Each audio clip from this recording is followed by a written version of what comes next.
The rise of technology has impacted so much in our lives, including how we connect with one another. Texting and FaceTime have replaced not only talking on a landline, but for many, letter writing.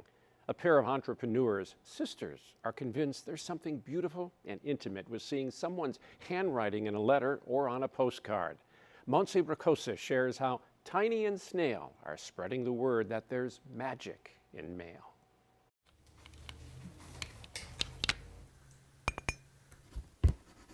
Next, I think I'm gonna go for like this orange over here. Sisters Grace Nixon Peterson and Leah Nixon have always loved art. So my sister and I have been best friends ever since she was born, basically. Over 10 years ago, Glendale-based Grace started her own Etsy shop, selling hand-painted cards. My wrists started to just really give me trouble, I think, with all the repetitive work. So it just like hit me.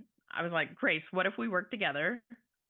I could be your hands, you could be my brain, and we could do this. In 2017, the sisters turned into business partners. I had been building tiny houses, and she had always loved snail mail, so we came up with the name Tiny and Snail. Leah, having gone to art school, became the lead designer. Whenever Leah shows me a new piece of art, I'm her biggest fan. I'm just like, this is amazing. Making nearly 200 designs for cards fitting all occasions. This has become a runaway bestseller for us.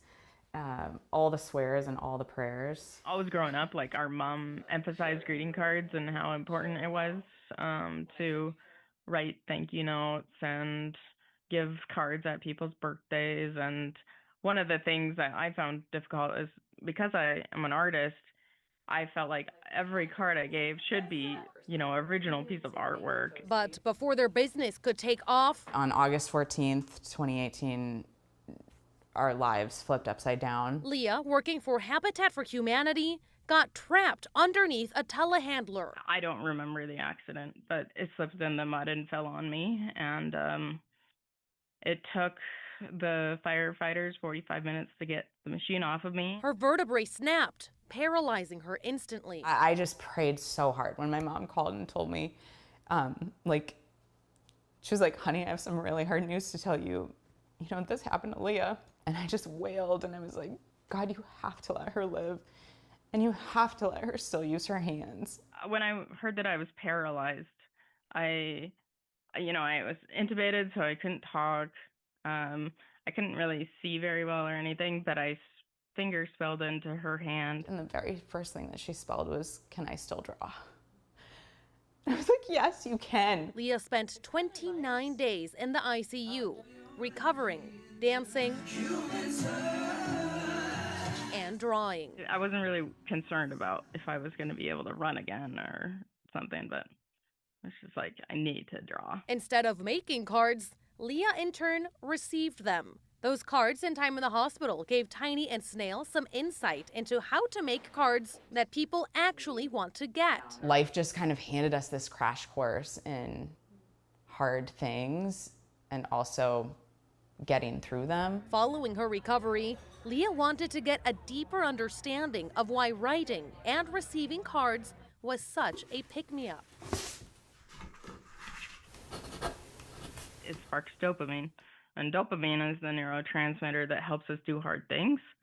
So it was like literally medicine to me to receive those cards. And it helped me do my therapies and everything I needed to do to get past the trauma. Tiny and Snail's cards are now made on an iPad, more accessible to Leah. But there's more weight to them as well. And not just because she traded in paper for a tablet. I almost died 7 years ago, and getting to use my second life to impact so many people, it's just really incredible. And I think that if I hadn't gone through such a traumatic event, we wouldn't be making the cards that we do now. In under a decade, they've already sold nearly 100,000 cards and have more on the way. Multiple people are writing a Tiny and Snail card every single day. I mean, thousands upon thousands of cards are going out into the world with our art and our messages, and then more importantly, being written on and sent and providing hope and support and connection. While texts are instantaneous, cards last a lifetime. We don't get to be here forever. And like Leah got a second chance. But I think all the time, like if she had died, she knows exactly how I feel about her. I think the people in our lives like we all crave to know exactly how much we mean to people, and a heartfelt card is just one of the best ways I know to do that.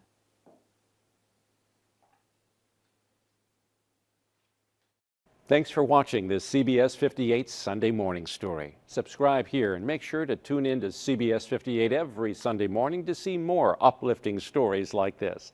And check out our other playlists on YouTube. You'll find everything from Everyday Heroes to our CBS 58 Hometown series on CBS 58.